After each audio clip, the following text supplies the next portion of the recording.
안녕하세요. 올로바드 NFL 김민준 유지경입니다. 네, 와일드카드 라운드 리뷰 및 디비저널 라운드 프리뷰로 돌아왔습니다. 우선 이제 사과 방송을 먼저 해야 될 것 같습니다. 그래서 제가 지금 이제 각 잡고 앉아 있다라는 걸 말씀을 드리고 싶고요. 저희가 지난주 녹화 때 라마 잭슨의 연장 계약 얘기를 했었는데 사실 이제 그거를 제가 SNS에 볼티모어 이제 공식 계정인 줄 알았던 계정을 통해서 소식을 접하게 됐고 그거를 이제 새로운 소식이 떴구나 하고 이제 반가운 마음에 빠르게 전했는데 후속타가 안 터지는 거예요. 그래서 뭔가 이상하다 해가지고 찾아보니까 이 계정이 트롤링을 위한 계정이었다는 걸 좀 뒤늦게 발견을 했습니다. 사실 이제 뭐 변명의 여지가 없다라는 생각이 들고 앞으로 이런 뉴스들을 전달해드릴 때 조금 더 꼼꼼하게 더블 체크를 해서 전달을 해드리도록 하겠습니다.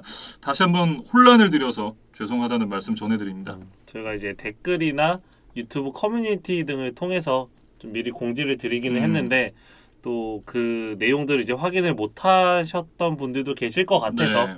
이렇게 좀 다음 방송 이제 오프닝에서 좀 언급을 하고 넘어가기로 하겠습니다. 네, 저의 불찰입니다. 여러분 죄송합니다. 다시는 그런 일이 없도록 이제 조심을 하도록 하겠고요. 와일드카드 경기들 이제 리뷰를 해보도록 하죠. 첫 번째로 펼쳐졌던 경기였던 레이더스와 벵갈스 경기부터 한번 살펴보겠습니다.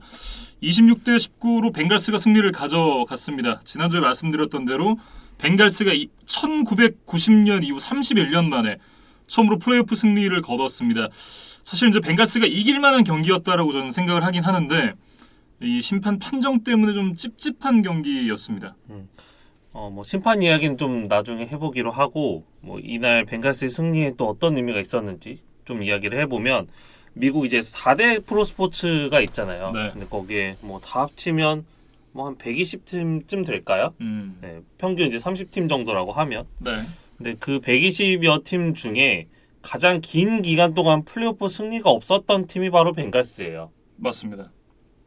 그러니까 그만큼 이 벵갈스가 좀 플레이오프 승리에 굶주려 있었는데 그래도 조버로우와 자말 체이스라는 어떤 루키 듀오, 그러니까 1년차, 2년차 듀오의 힘으로 새로운 역사를 만들어냈다는 생각이고 벵갈스는 이 경기에 대한 이제 승리 기념공을 보통 뭐 선수나 뭐 감독에게 이제 보통 주는데 이 워낙 뭐 도시의 뭐 경사기 때문에 이 신시내티 시에 좀 기증을 하기로 했다 그러더라고요. 그러니까 그만큼 이 신시내티 도시, 그다음에 이제 벵갈스라는 프랜차이즈에게는 정말 중요한 승리였습니다.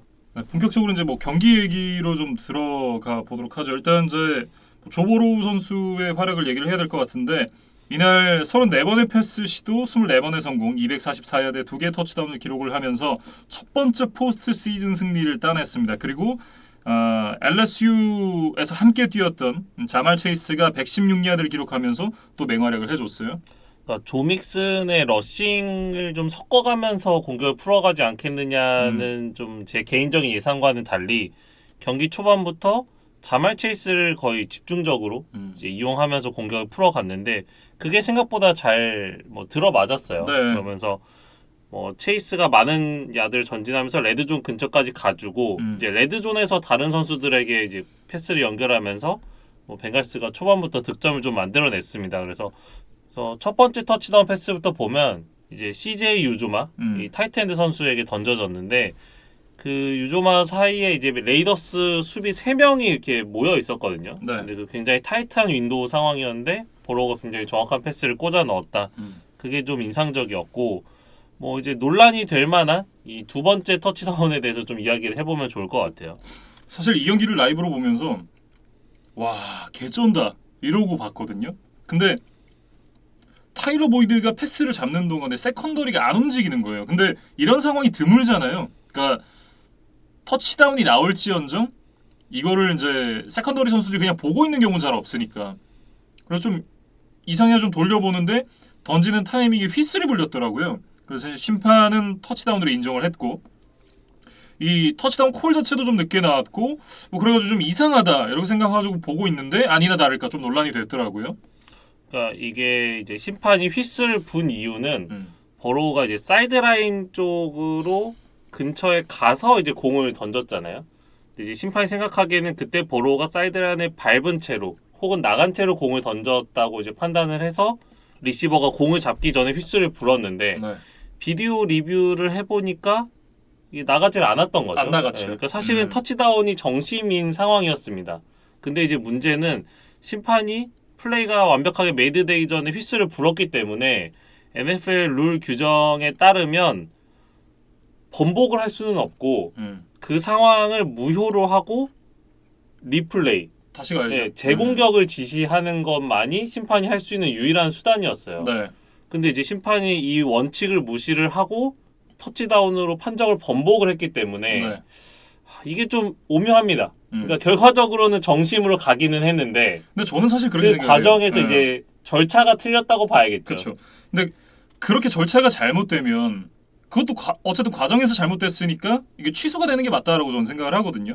이게 터치다운이 될 만한 플레이였던 건 맞아요. 일단 패스하는 과정이 너무 멋있었고 세컨더리 선수들이 좀 더 달라붙었더라면 잡기가 쉽지 않았겠지만 캐치가 아예 안 될 상황도 아니긴 했습니다. 그런데 그 전에 휘슬이 불렸잖아요. 어쨌든 그러니까 저는 이거는 취소되는 게 맞다라는 생각이 들고 뭐 선수의 잘못은 아니죠. 이게 심판이 잘못한 건데 지난번에 이제 이 정규 시즌에 저희가 그런 얘기 했었잖아요. 심판 판정에 대해서 좀 얘기를 할 때도 서로 찝찝한 상황이잖아요. 그러니까 이건 벵갈스도 괜히 그렇고 레이더스는 분명히 억울한 부분이 있고 특히나 이제 이렇게 큰 무대에서 이런 일이 발생하면 굉장히 곤란하거든요. 그리고 이제 이 4쿼터로 가보면 4쿼터 이제 이 레이더스가 매섭게 추격을 하는 과정에서 러핑 더 패스 콜이 나와요. 약간 어깨를 쳤다 라면서 이제 러핑 더 패스 콜이 나오는데 이거는 사실 좀 말이 안 되는 판정이지 않았나. 그러니까 이게 뒤늦게 보면 일종의 보상 판정 같은 느낌도 좀 들고 전반적으로 이제 이런 그 운영에 대한 문제가 좀 있었다. 그래서 이날 이제 심판을 봤었던 제롬 보거랑 그 제롬 보거의 크루들이 남은 포스트 시즌 경기에서 심판을 못 보는 걸로 결정이 났습니다. 그러니까 명백한 실수를 했다고 봐야겠죠. 그렇죠. 그러니까 네. 어떻게 보면 뭐 심판이 사람이니까 잘못 봐서 오심을 하는 경우는 사실 100번 양보해서 가끔씩 있을 수 있는데 그렇죠. 물론 하면 안 되지만 근데 이제 이날 판정을 번복한 과정을 보면 이거는 심판진이 기본적인 룰 숙지가 안 돼서 일어난 문제라는 그렇죠. 생각이 들기 네. 때문에 어떻게 보면 더 기본을 무시하고 원칙을 지키지 않았던 이런 면에서 보면 그냥 못 봐서 틀린 오심보다 어떻게 보면 저는 이게 더 문제가 있었다고 보이거든요. 네. 그렇기 때문에 뭐 사무국 차원에서도 나름 이제 징계를 강하게 내린 것으로 보입니다. 네. 이러고 나면 결국 이긴 팀도 이겼는데 뭔가 개운하지 않고 진 팀은 빡이 치고 이럴 수밖에 없는 상황이 되는 것 같고 뭐 그렇기 때문에 남은 경기에서는 이제 좀 그런 모습이 안 나왔으면 좋겠다 이런 생각이 좀 들고요. 뭐 어쨌든 벵갈스가 그래도 이길 만한 경기였던 건 맞는 것 같습니다. 예. 뭐 아까 말씀드렸지만 조 버로우와 자말 체이스가 좋은 모습 보여줬고 수비에서는 이제 제시 베이츠가 6개의 태클, 3개 패스 굴절을 만들어내면서 또 좋은 모습을 보여줬고요. 이 지난 맞대결 때 저희가 이제 조 믹슨 선수가 맹활약을 펼쳤다 뭐 이런 얘기를 드렸었는데 레이더스가 조 믹슨에 대한 준비도 굉장히 탄탄하게 해왔던 것 같아요. 조 믹슨 선수가 17번 캐리인데 48야드로 틀어막혔거든요. 그러니까 지난 경기처럼 레이더스가 질질 끌려가진 않았습니다.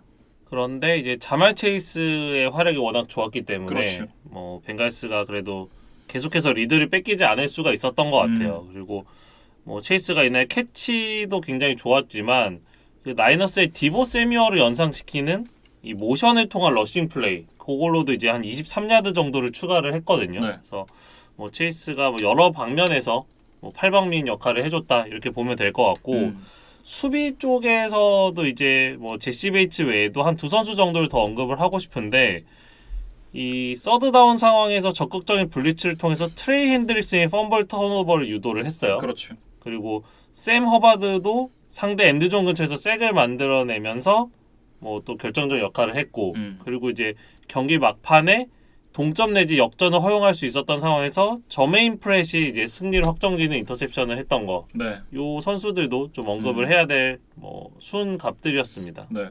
뭐 전반적으로 경기력만 놓고 봤을 때는 이 라스베이거스 레이더스보다는 벵갈스가 좀 더 나았다라는 생각이 들고 사실 저는 이제 심판 판정이 아쉬운 것도 있었지만 또 하나 아쉬웠던 건 데리카의 경기력이었어요.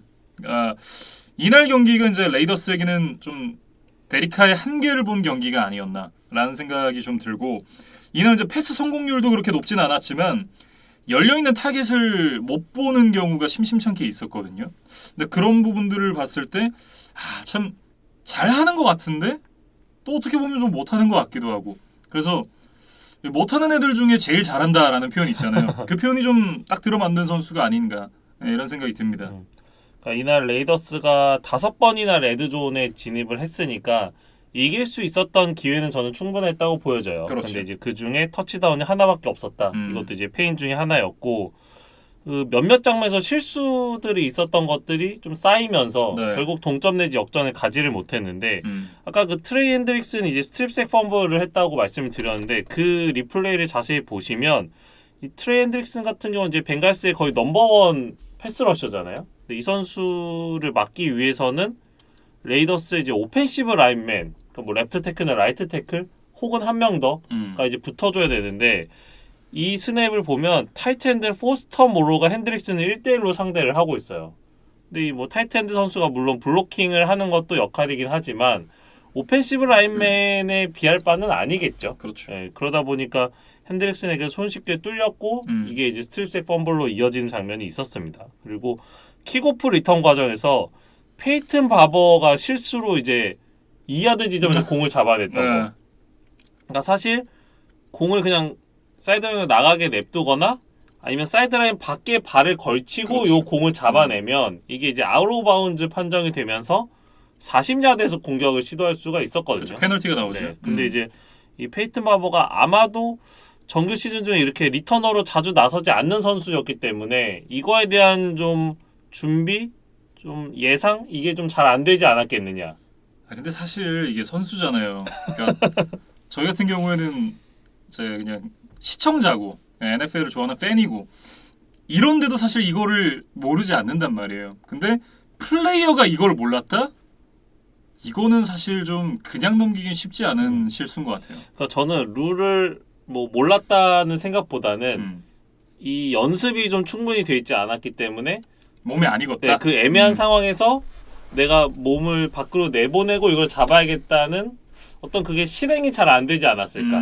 아이디어가 바로 떠오르지 않지 않았을까라는 생각이 들어요. 그래서 이 플레이오프 무대를 보면 이제 평소에는 스페셜 팀에서 뛰지 않는 선수인데 좀 주전급 선수, 조금 더 믿을 만하다고 생각해서 스페셜 팀 상황에서 좀 기용을 하는 경우들이 종종 있거든요. 근데 뭐 페이튼 바버도 아마 그런 차원에서 좀 이날 이 리터너로 나섰던 것 같은데 결과적으로는 좀 좋지 않은 장면을 만들어내고 말았습니다. 네. 네. 약간 바보 같은 플레이를 했죠. 네.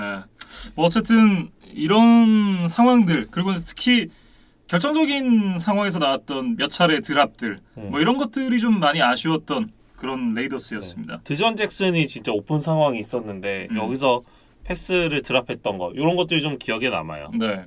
사실 이제 뭐 조시 제이콥스 그리고 뭐 제이 존스 이런 선수들이 좀 본전을 하긴 했었는데 결국은 패배를 하고 말았습니다. 이렇게 이제 레이더스의 시즌이 끝나게 됐는데 지금 이제 이 비사치아 임시 감독의 미래가 불투명한 상황입니다. 이제 저희가 목요일 밤 늦게 지금 녹화를 하고 있는데 오늘 뉴스가 나온 걸 보니까 지금 비사치아 감독이 그 감독 인터뷰를 했다 그래요. 결과가 어떻게 될지는 잘 모르겠지만 지금 데리카가 비사치아 임시 감독을 감독으로 앉혀달라라고 이제 공개적으로 얘기를 했습니다. 그래야 이제 연장 계약을 맺겠다 뭐 이런 얘기를 했다고 하는데 아까도 말씀드렸지만 제가 이제 데리카를 그렇게 높게 평가하진 않습니다. 못하는 애들 중에 제일 잘한다 뭐 이 정도인데 굳이 좀 비교를 해보자면 좋았던 시절의 앤디 달튼 정도지 않나. 근데 뭔가 좀 아쉽잖아요.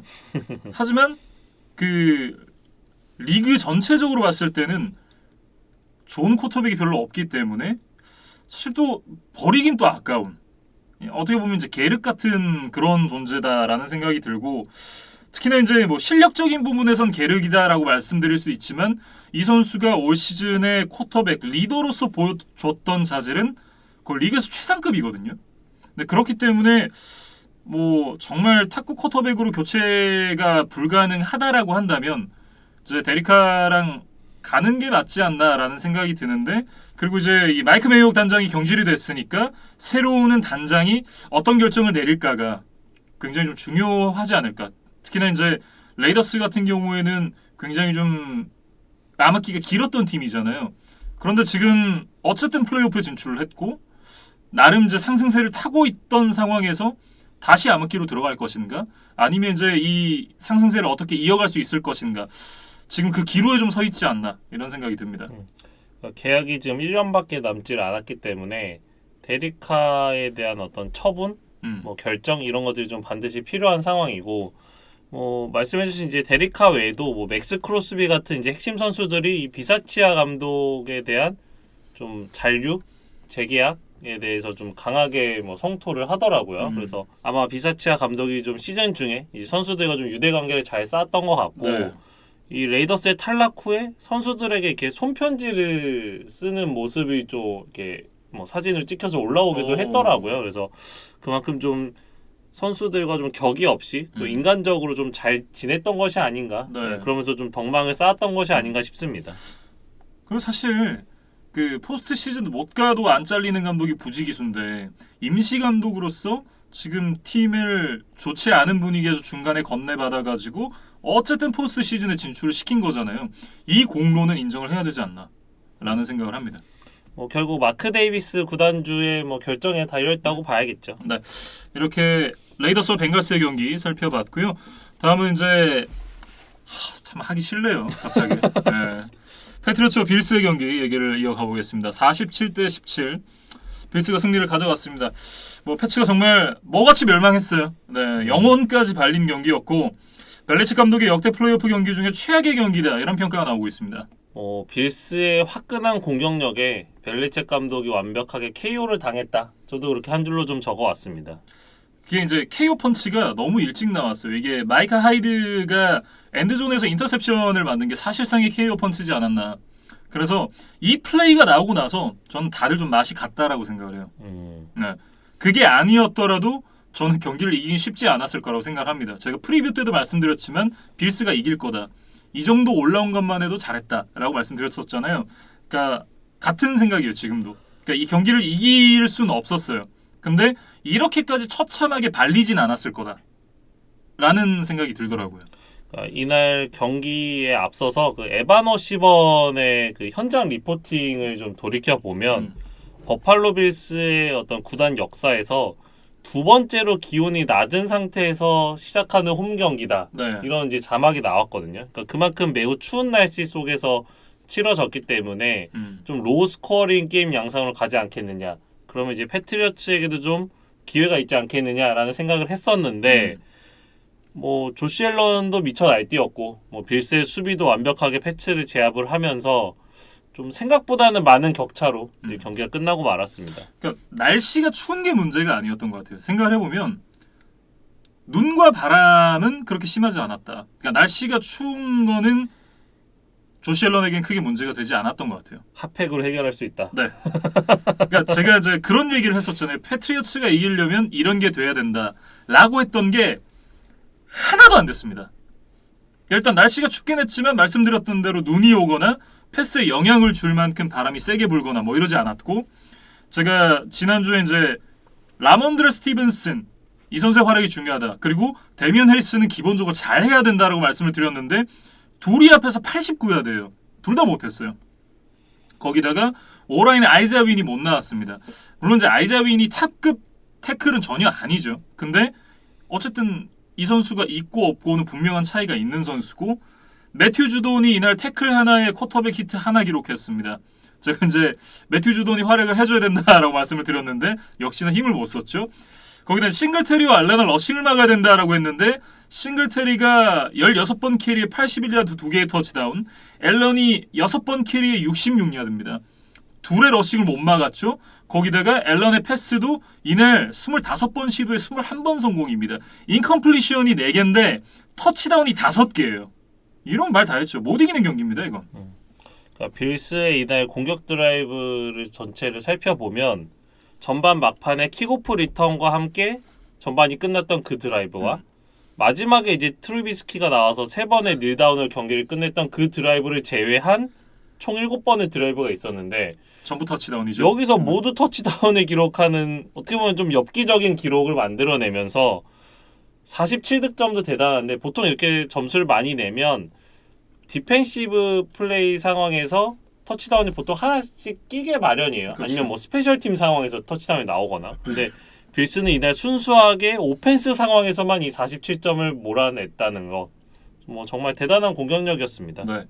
그리고 이제 그 부분에는 패트리어츠 수비가 한 몫을 했다. 왜냐면 패트리어츠 수비도 나름 좋은 수비인데 이날 패츠 수비 보면 잘하는 수비라고 얘기하면 욕먹는 수준이었어요. 굉장히 무력한 느낌이었고 평소 이제 보여주는 그 끈적끈적한 수비 느낌이 전혀 없었습니다.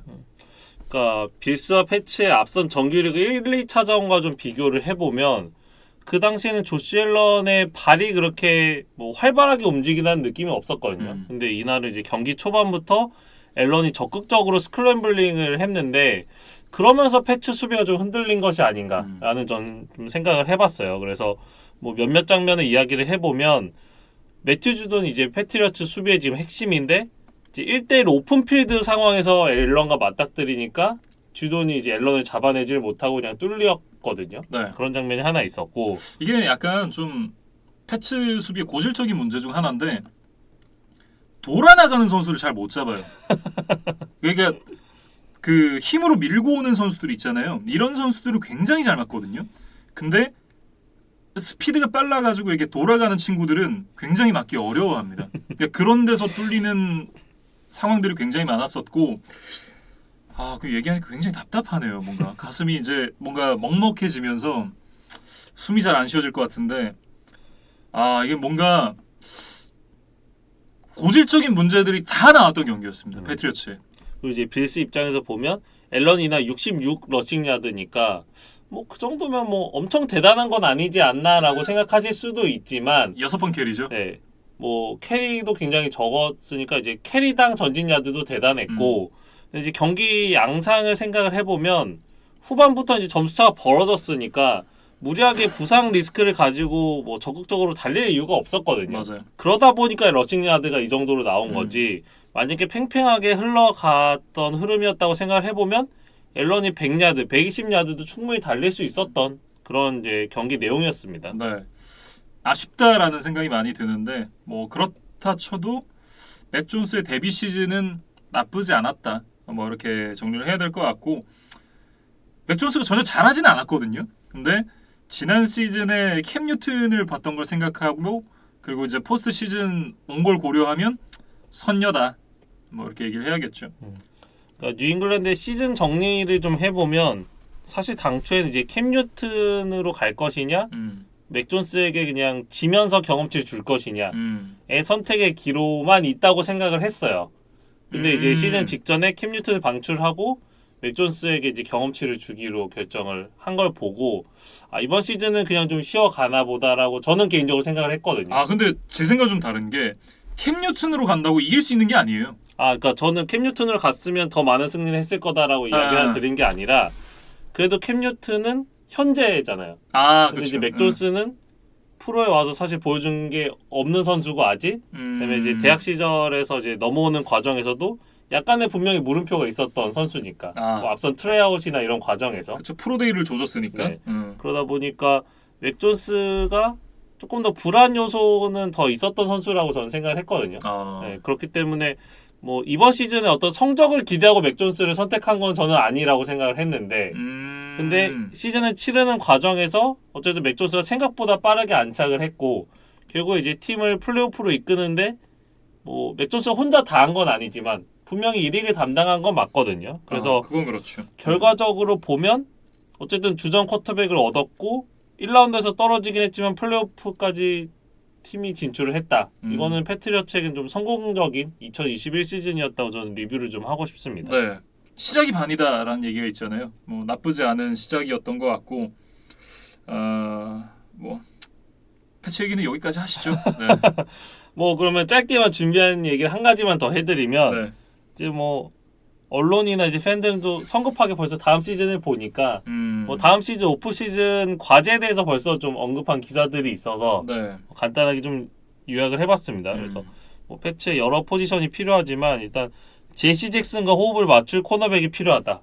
그리고 지금 맷 주돈에게 너무 쏠려 있는 엣지 러셔, 진의 어떤 뎁스 보강. 네. 그다음에 이제 맥 존스가 뭐 분전하긴 했지만 확실한 넘버원 리시버가 없었던 건 여전했거든요. 그렇죠. 그래서 그 리시버 문제. 그다음에 지금 이제 라인베커진의 전체적인 연령대가 좀 높기 때문에 뭐 그리고 하이타워가 FA 걸요 아마. 네. 그러니까 댈러스의 마이카 파슨스 같은 음. 좀 세대 교체 기수가 되어줄 만한 라인베커의 추가 뭐 이런 것들이 좀 패치 이번 시즌 과제가 아닌가. 네. 네, 다가오는 시즌을 위한 과제가 아닌가 싶습니다. 알겠습니다. 네. 아 참. 아 그리고 제가 기억이 나는 게 하나 있는데 그 NFL 그 인스타 공식 계정에 올라온 영상이 하나 있습니다. 이날 라이언 피츠패트릭이 상의를 탈의하고 경기장에서 포효를 하는 게 찍혔어요. 이거는 뭐 지금 워싱턴 소속 선수인데 뭐 어떤 마음으로 그러니까 예전 들어왔는지. 소속팀이니까. 네. 길세에도 몸담은 적이 있었으니까. 네. 그리고 이제 저는 그런 생각을 해요. 그러니까 세상에 그 미친 사람인 척 혹은 이제 내가 또라이인 척 하는 이제 기믹 혹은 이제 컨셉 이런 걸 갖고 있는 사람들이 굉장히 많거든요. 나는 좀 남들과는 달라. 약간 4차원 이미지 약간 이런 거를 추구를 하는 사람들이 있어요. 근데 라이언 피츠패트릭은 찐 광기입니다, 진짜. 진짜 미친 사람인 것 같아요. 제가 봤을 때. 그러니까 생각을 해보니까 피츠패트릭이 제츠, 빌스, 돌핀스 유니폼을 모두 입었던 적이 있었던 것 같아요. 그렇죠. 그러다 보니까 이제 패치는 있었던 적이 없고 그러다 보니까 이제 AFC 이스트에서 패치에게 좀 치여온 세월이 있었다. 그래서 뭔가 빌스를 응원해서라기보다는 어떤 패치에 대한 안티 감정이 좀 더 큰 동기부여가 되지 않았겠느냐. 그럴 수도 있겠네요. 라고 좀 추측을 네. 해봅니다. 개인적으로. 아무튼 네 빌스가 이렇게 승리를 가져갔고요. 패트리어츠와 빌스의 경기는 여기까지 좀 얘기를 해보도록 하겠습니다. 갑자기 텐션이 훅 떨어지네요. 네. 다음 경기는 이제 필라델피아 이글스와 템파베이 버커니어스인데요. 31대 15로 벅스가 승리를 가져갔습니다. 많은 분들이 예상하셨던 대로 이글스가 벅스의 상대가 좀 되지 못했던 것 같고요. 3쿼터 이제 이 경기가 31대 0까지 벌어졌습니다. 경기 결과보다 더 일방적인 경기였고 이날 이제 17대 0의 스코어가 될 때까지 필라델피아의 전진 야드가 단 12야드였거든요. 그러니까 이글스가 4쿼터 막판이 돼서야 레드존에 처음 들어갔으니까 뭐 이 경기가 얼마나 일방적이었는지는 굳이 더 말씀을 드리지 않아도 될 것 같다라는 생각이 드네요. 근데 저는 이제 여기서 언급하신 많은 사람들의 예상보다는 경기에 임박할수록 이거 이글스가 해볼 수도 있겠다는 좀 여론이 더 생겼던 것 같아요. 그거는 그 탐 브레이디 헤이터들의 어떤 뭐랄까요?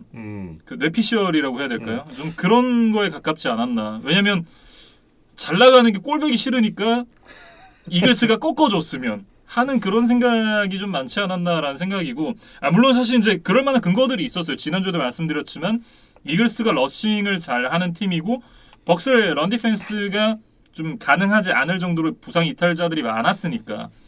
근데 클래식 브래디잖아요. 포스트 시즌 브래디니까 뭐 어떻게 이깁니까 이글스가? 그러니까 저는 이제 말씀해주신 거 외에도 한 두 가지 정도의 요소, 이글스가 해볼 만한 요소가 더 있었다고 생각을 했는데 이날 날씨가 생각보다 바람이 많이 불면서 좀 변화무쌍했어요. 그러면서 좀 패싱 공격에 제약이 있지 않겠느냐는 생각을 해봤고 그다음에 이제 경기 전에 이제 자막으로도 나왔던 내용인데 레너드 포넷, 로날드 존스, 크리스 가딘, 안토니오 브라운이 이날 다 못 나왔잖아요. 네.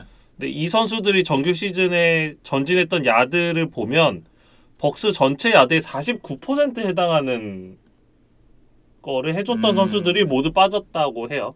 근데 사실 이거는 패트리어츠 경기 많이 보신 분들이면 1도 문제 안 된다라고 생각 많이 하셨을 거예요. 왜냐하면 패트리어츠 말년에 그 톰 브레이디가 데리고 뛰었던 리시버들의 명단을 한번 살펴보시면 얘네들 갖고 게임을 한다고? 근데 플레이오프를 간다고? 라는 생각이 들 정도였으니까 일단 에반스가 있고 그롱크도 있잖아요. 그럼 뭐 스카티 밀러도 돌아왔고 뭐 이런 걸 보면 물론 이제 이 기존에 있던 뭐 가드윈이나 안토니오 브라운 이런 선수들이 빠진 건 맞지만 사실 뭐 그래도 옛날 뉴잉글랜드 패트리어츠의 서포팅 캐스트보다는 훨씬 훌륭하니까 그건 전혀 문제가 안 될 거라고 생각했습니다. 그러니까 말씀해주신 대로 이제 톰 브레이디가 이제 제가 생각했던 불안 요소들을 좀 비웃기라도 하듯이 정말 뭐 거의 기계 같았다고 해야 될까요? 확률 높은 짧은 패스와 러싱을 섞어가면서 좀 욕심을 낼 법도 한데 정말 이것을 좀 말려 죽이겠다는 작전을 나온 게 아닌가 싶을 정도로 살짝 이렇게 숨통을 조여가는. 저는 이날 경기 운영이 옛날 그 패트리어츠 있을 때 운영 같았어요.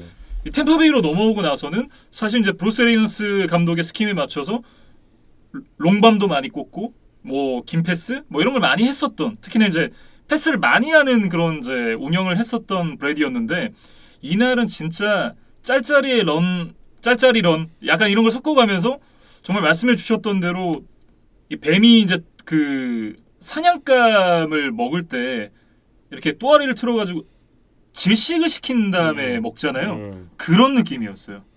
그래서 이날 브레디가 37번의 패스 시도에 29번 성공, 271야드의 턴오버 없이 2개의 터치다운, 뭐 스탯적으로도 완벽한 경기를 했고 이제 마이크 에반스가 117야드 1개의 터치다운을 해준 거는 뭐 어느 정도 예상이 가는 활약이었다면 그렇죠. 저는 사실 이제 이날 로나ल्드 존스와 레너드 포넷의 공백을 메우기 위해 나왔던 러닝백 듀오 지오바니 버나드와 키시언 본 이 두 선수가 합쳐서 145 스크리미자드에 2개 터치다운을 해줬던 것. 네. 이게 정말 공격에서는 결정적인 수훈이었습니다. 특히나 이제 지오바니 버나드 같은 경우에는 러싱뿐만 아니라 리시빙에서도 좋은 역할을 해주면서 이날 이제 승리에 힘을 보탰고요. 경기 중에 그 라이트 태클 트리스탄 웁스가 발목 부상을 입었습니다. 오프닝 드라이브에서 이제 부상을 당했었는데 일단 이제 디비저널 라운드 출장 가능성을 한번 지켜본다라고는 하는데 아직은 좀 불투명한 상황이에요. 그러니까 사실 웁스가 지금 2년차 선수인데 지난 시즌부터 단 한 번의 경기, 단 한 번의 스냅도 빠진 적이 없을 정도로 네. 완벽한 몸 상태와 건강을 유지하면서 이 브래디를 지켜줬던 정말 핵심 자원이었거든요. 특히나 라이트 태클 자리에서 굉장히 잘해주고 있잖아요. 특히나 이번 시즌에는 프로볼과 퍼스트팀 올프로에 동시에 선정될 정도로 아주 훌륭한 모습을 보여주고 있었는데 아쉽게 좀 부상을 당하고 말았고, 근데 좀 아쉬운 거는 처음에 부상을 당했을 때 바로 좀 빼줬어야 되는데 뭐 기사들 살펴볼까 웁스가 괜찮다고 하니까 감독이 일단 내보냈는데 사실 괜찮지가 않았던 거죠. 그렇죠. 그래서 몇 스냅 더 뛰다가 도저히 안 되겠어서 이제 빠져나왔는데 그 과정에서 좀 부상이 심해지지 않았을까 그런 좀 걱정이 드는 상황이었습니다. 네. 벅스에게는 꼭 필요한 자원이기 때문에 다음 경기의 출장이 반드시 좀 필요하다라는 생각이 들고요. 그리고 이제 이날 이제 웁스가 빠지면서 그리고 특히나 이제 스킬 플레이어즈의 공백이 많았잖아요. 이날 타이트엔드들이 굉장히 좋은 역할을 많이 해줬습니다. 그러니까 많은 야드를 기록하진 않았어도 그롱크가 터치다운 하나 기록했었고, 그리고 이제 엔드존 앞에서 이제 공격을 하는 상황에서 14 퍼스넬이 사용이 됐어요. 거의 뭐 처음 들어보는 14 퍼스넬인데 러닝백 하나, 타이트엔드 4명이거든요. 그러니까 타이트엔드 4명이 동시에 기용이 돼서 이는 이제 터치다운을 만드는 과정에서 또 이 14 퍼스넬이 좀 결정적인 역할을 했다. 이렇게 좀 봐야 될 것 같고, 이 에리언스 감독과 톰 브레이디가 그리고 이제 바이런 레프트위치 오펜시브 코디네이터가 스킬 플레이어진의 공백을 어떻게 메워야 될까라는 거에 대해서 고민을 굉장히 좀 많이 한 결과가 아닌가라는 생각이 들어요. 그러니까 이렇게 타이트엔드를 다수 배치를 한다는 거는 이제 엑스트라 블로커 자원을 더 추가한다는 거죠. 네, 그렇게 해서 상대의 어떤 디펜시브 라인을 무력화하고 이제 짧은 야드를 확실하게 전진해서 터치다운을 하겠다. 그런 어떤 강력한 의지를 보인 것으로 이제 뭐 보시면 될 것 같습니다. 더군다나 이제 리시빙이 가능한 자원들도 있잖아요. 뭐 캐머런 브레이트라든지 그롱크라든지 뭐 이런 선수들은 또 리시빙에도 좋은 모습을 보여주니까 사실 상대 입장에서는 이렇게 서 있으면 아 이게 런이구나 라고 이렇게 생각하기만은 또 쉽지 않은. 그래서 좀 이글스 입장에서는 어떻게 막아야 될지 좀 난감했을 것 같다라는 생각이 들고요. 수비에서도 이제 뭐 샤킬 베럭과 함께 제이슨 피에르폴, 라본테 데비 이 선수들이 모두 돌아왔습니다. 그러니까 많은 스냅을 소화하진 않았지만 복귀했다라는 것 자체가 의미가 있는 것 같고 프런트 세븐이 이제 러싱의 강점이 있는 이글스잖아요. 그 이글스를 상대로 토탈 러싱 야드를 95야드밖에 허용하지 않은 건 이날 경기에서는 굉장한 의미가 있는 활약이었다라고 얘기를 해야겠죠. 그리고 이제 저는 수비에서 마이크 에드워즈의 인터셉션 장면이 굉장히 인상적이었는데 그 리플레이를 보면 당초 이제 디본타 스미스를 타겟으로 공이 던져졌어요. 근데 이 벅스의 코너백이 스미스를 막다가 그 라우트를 타는 과정에서 넘어졌기 때문에 스미스가 완전히 오픈된 것처럼 보였거든요. 그래서 아마 제일런 허츠도 이를 인지를 하고 스미스에게 공을 던졌는데 그 필드 중앙에 있던 마이크 에드워즈가 정말 빠르게 백업으로 오면서 스미스보다 한 발 앞서서 그 공을 낚아챘단 말이죠. 그래서 이런 어떤 세컨더리의 집중력, 어떤 동료의 실수를 메워주는 팀플레이 이런 것들이 굉장히 좀 인상적이었습니다. 네. 그러니까 전반적으로 수비가 이제 부상 선수들이 돌아와서 뭐 핵심적인 역할을 해줬다라기보다는 이제 정말 자리를 찾아왔잖아요. 그러니까 다른 선수들이 조금 심적으로 편하게 경기를 할 수 있었던 것 같다라는 생각이 들어요. 그리고 이 전반이 끝나고 현지 방송사에서 해줬던 그 전반 분석 영상들을 좀 보면 네. 벅스의 이 인테리어 디펜시브 라인맨들이 스냅이 시작된 것 동시에 오히려 이제 커버리지로 빠지고 양쪽 코너에 있던 선수들이 리시버를 막는 게 아니라 적극적인 프레시와 블리츠를 통해서 이글스의 어떤 러닝백 혹은 제일런 허츠가 돌아나가는 거를 사전에 차단하는 라인 오브 스키미지를 넘어와서 그 선수들을 잡아내는 장면들이 여러 차례 있었거든요. 네.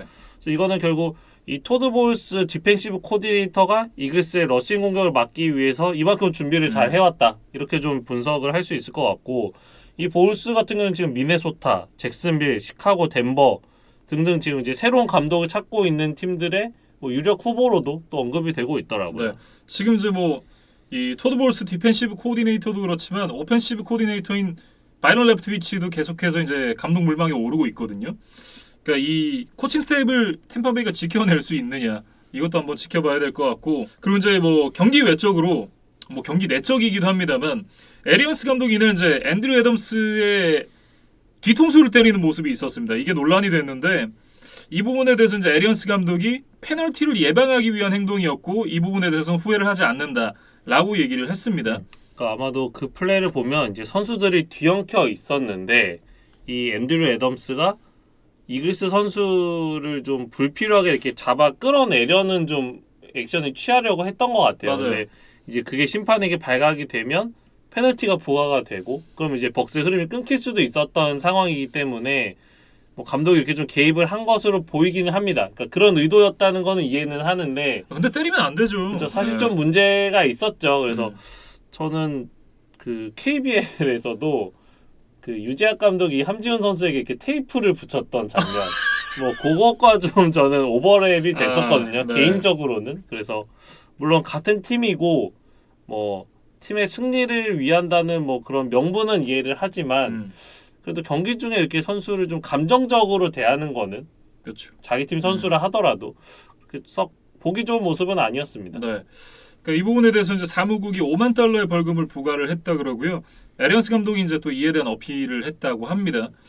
근데 뭐 아무리 의도가 그랬다고 하더라도 옳지 않았다라는 생각이 들고요. 그리고 이제 이 디비전 라운드에 올라가는 네 팀이 정해졌잖아요. 지금 램스, 나이너스, 패커스 그리고 이제 벅스까지 이렇게 네 팀이 남았는데 지금 이제 램스, 나이너스, 패커스 이 벅스가 상대를 하게 되는 혹은 상대를 할 수도 있는 팀들의 감독이 다 브레이디보다 어립니다. 지금 맥베이가 35살, 칼 셰넌이 42살, 그리고 멜라플로가 42살이거든요. 근데 브레이디가 44살입니다. 그래서 이제 상대를 하게 될 팀들의 감독이 모두 이제 브레이디보다 어리다. 예, 이 부분이 좀 소름 돋는 포인트고 또 하나 소름 돋는 포인트가 지금 이 남은 세 팀, 이 세 팀의 감독인 셰넌, 맥베이, 라플로어가 모두 마이크 셰넌 코칭 트리에 있는 감독입니다. 그러니까 한솥밥을 먹었던 사람들이었어요. 그러니까 마이크 셰넌이 워싱턴 감독을 맡았던 시절에 이 칼 셰넌이 오펜시브 코디네이터, 션 맥베이가 타이트엔드 코치였고 멜 라플로어가 쿼터백 코치였거든요. 그렇게 이 한솥밥을 먹었던 사형제 지간인데 어떻게 보면 그 세 명의 감독들이 지금 나란히 디비전 라운드까지 올라왔다. 뭐 이것도 굉장히 좀 놀랍더라고요. 그 세 명 중 누가 이 톰 브레이디 형님을 제어할 수 있을지 네, 좀 지켜보면 재밌을 것 같고 네, 이글스 얘기로 좀 넘어가 보면 그러죠.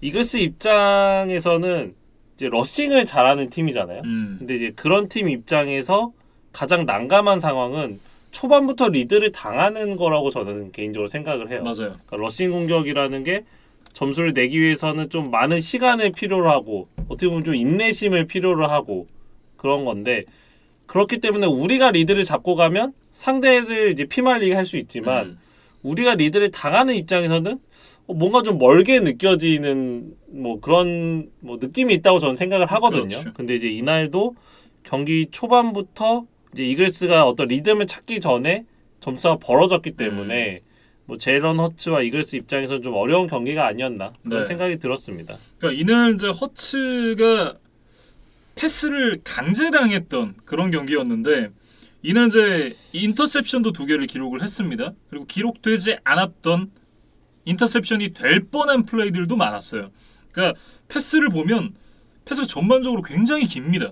43번을 패스를 했는데 그중에 21개가 10야드 이상을 날아가는, 그러니까 에어야드 기준으로만 10야드 이상을 날아가는 패스가 21개, 그리고 20야드 이상을 날아간 패스가 11개였어요. 문제는 성공률인데 10야드 이상을 날아간 패스가 21개 중에 5개가 성공이 됐고요. 20야드 이상을 날아간 패스가 11개 중에 2개 성공입니다. 그리고 인터셉션이 하나. 그러니까 허츠가 물론 잘 뛰는 강점이 있는 선수기는 합니다만 패스를 이렇게 하면 경기를 이길 수가 없어요. 그리고 이제 팀 전체적으로 러싱 야드도 굉장히 부진했다고 말씀드렸는데 허츠도 그렇게 인상적이지 않았을 뿐 아니라 이제 손 부상에서 돌아와 경기에 출전을 했던 주전 마일스 샌더스가 7번 캐리에 16야드로 묶였거든요. 이게 저는 또 결정적이었다는 생각입니다. 네. 그렇게 이제 공격에서 안 풀리니까 사실 이제 수비도 같이 못해 보이는 그런 결과를 낳고 말았는데, 그러니까 이게 점수를 많이 내줬잖아요, 이글스가. 그러니까 31점을 내줬으니까 수비가 못했네라고 이제 생각이 들 수도 있지만, 근데 턴오버가 이렇게 나오면 수비도 어떻게 할 수가 없어요. 그러니까 이날 보면 포스트 다운 컨버전 실패 한 번 있었죠. 인터셉션 2개 있었죠. 그리고 이제 머프드 펀트까지 합하면 지금 턴오버가 4개입니다. 그 중에 2개가 터치다운으로 연결이 됐으니까 그런 부분을 제외를 하고 나면 이날 이제 전반에 이른 시간에 터치다운 2개를 허용했고 필드골을 또 하나 허용하긴 했습니다만 벅스의 공격 상대로 3&아웃을 3번 만들어냈거든요. 그러니까 이런 점을 봤을 때 이글스 수비가 아주 잘했다고 얘기하기는 당연히 어렵지만 수비 때문에 졌느냐? 저는 그건 아니라고 봐요. 그러니까 트리스탄 월프스가 빠진 틈을 이용해서 서드다운에서 아마 3드라이브 연속 색을 기록했던 것 같아요. 이글스 수비도 나름 좀 분전을 해준 포인트는 있었는데 그 구간을 공격팀이 어떤 모멘텀을 바꾸는 데까지 실패를 했기 때문에 네. 뭐 이글스가 좀 반전을 이뤄내기는 좀 어려웠다는 생각이고 이글스는 그래도 좀 희망적인 요소를 하나 찾아보자면 다가올 드래프트에서 1라운드 픽이 3장이 있습니다. 아, 장사 잘했어요. 그러니까 뭐 이제 트레이드를 하게 될지 뭐 어떻게 할지는 모르겠지만 현재 시점에서는 15번, 16번, 19번 픽을 가지고 있어요. 굉장히 이제 짧은 구간에 지금 3장을 이제 동시에 쓸 수 있는 상황인데 이거를 어떻게 유용하게 쓸 것인가 이게 좀 뭐 이글스 구단 수뇌부가 좀 고민해야 될 포인트가 아닌가 싶습니다. 네. 그리고 또 하나 고민을 해봐야 될 부분은 일단 이제 허츠가 내년에도 선발 쿼터백을 하게 될 가능성이 굉장히 높은 상황인데 이런 식의 패스 정확도라면 조금 곤란하다. 이 제구를 어떻게 잡을 것인가 이것도 한번 지켜봐야 될 포인트가 아닌가 싶습니다. 네, 이렇게 이글스와 벅스의 경기 살펴봤고요.